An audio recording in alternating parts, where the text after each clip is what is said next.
you create habits.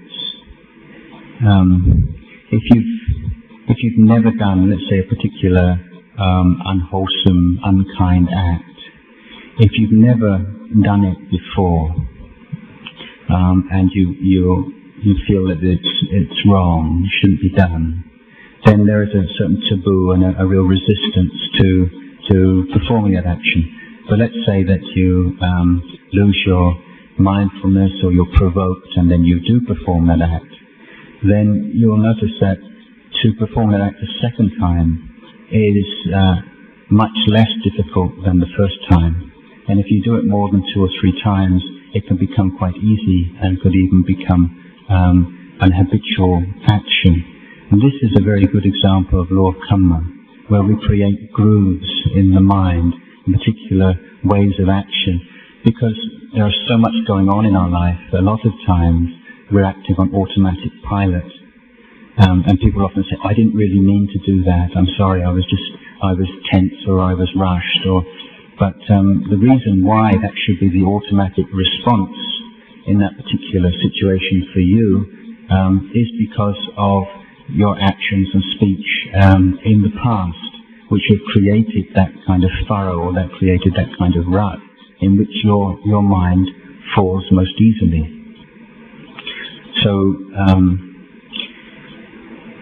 the Buddha then stressed that karma is created by volition, and that morality, to be strong and a part of this Buddhist education, is one which we need to be mindful of volition, and we're mindful of volition by having precepts to be mindful of, which illuminate volition as an impermanent mental phenomena arising according to causes and conditions.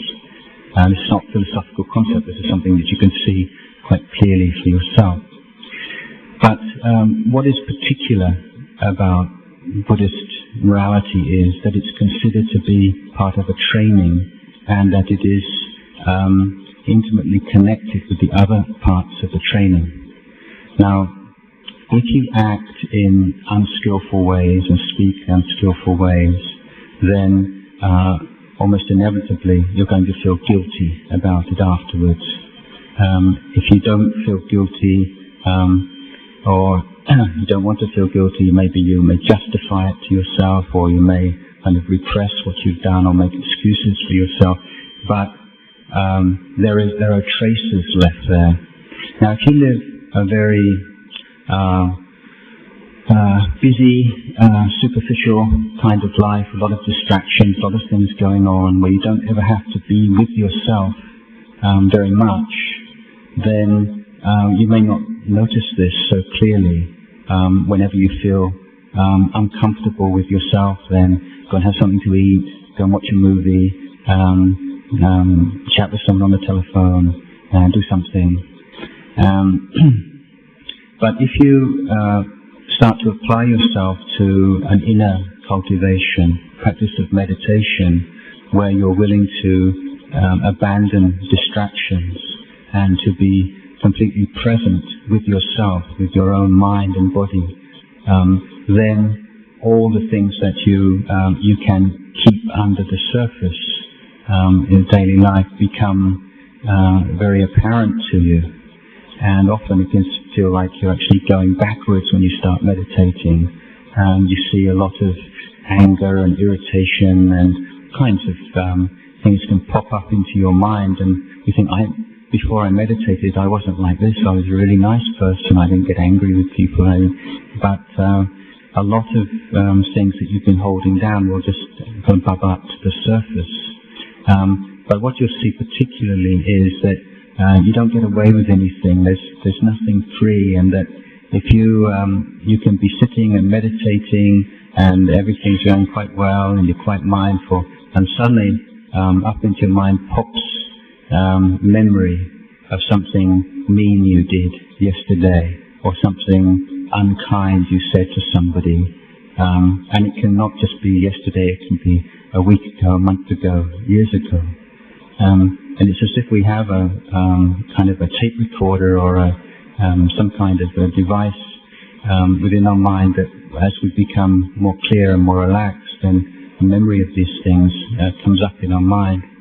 And it's here that we'll see just how important it is to be scrupulous, careful with regards to how we act and how we speak. It becomes very clear in meditation that no great inner peace can be realized unless one sorts out the quality of one's actions and speech in daily life.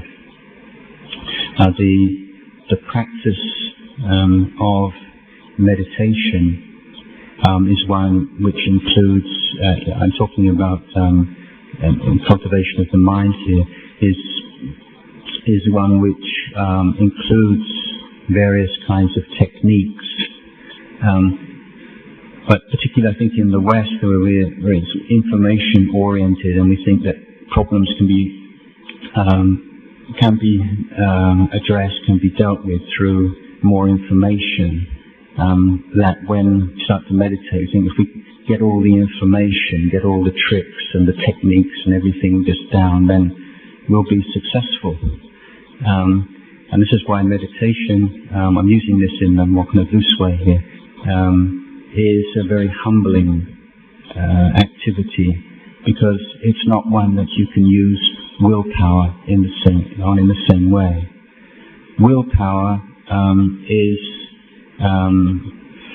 something which is of use for the practice or the training of body and speech, being self-disciplined, being able to refrain from things that you like, to defer gratification in certain cases.